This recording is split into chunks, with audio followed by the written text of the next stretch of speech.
কারণ ২ বার বিয়ে হয়েছে, ২টো বাচ্চা থাকা সত্ত্বেও কোনো বাচ্চা তার সঙ্গে থাকে না। সে নিজে নার্সিং ট্রেনিং করেছে এবং প্রাইভেট একটা কোম্পানিতে চাকরি করছে। কোনো না কোনো প্রেশার তো তার মধ্যে ছিলই, যে কারণে সে ডিপ্রেশনে ভুগছিল। আর এই ডিপ্রেশনের জন্যই সে আত্মহত্যা করেছে।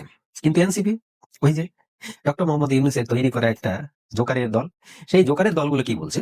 এরা বলছে যে না, এটা আত্মহত্যা নয়, এটা খুন, এটাকে খুন করা হয়েছে। কেন বলছে তারা? তারাও একটা লিঙ্ক ধরিয়ে দিয়েছে, অত তো মূর্খ নয়, তারাও একটা লিঙ্ক ধরিয়ে দিয়েছে। কেমন ধরনের? শেখ হাসিনার রায় ঘোষণা হলো গত মাসে, মৃত্যুবরণ হলো, সেই সময় ওই আওয়ামী লীগের কিছু কর্মকর্তা, তারা জিয়াউর রহমানের সমাধি, যে কবর দেওয়া আছে, সেটাকে ভেঙে ফেলবে বলে, উচ্ছেদ করবে বলে তারা গিয়েছিল।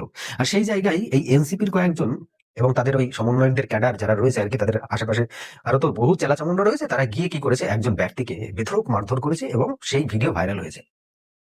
আর এই ভিডিও যখন ভাইরাল হয়, ঠিক সেই দিন থেকেই এনসিপির এই নেত্রী, সে কিন্তু হিট লিস্টে রয়েছে।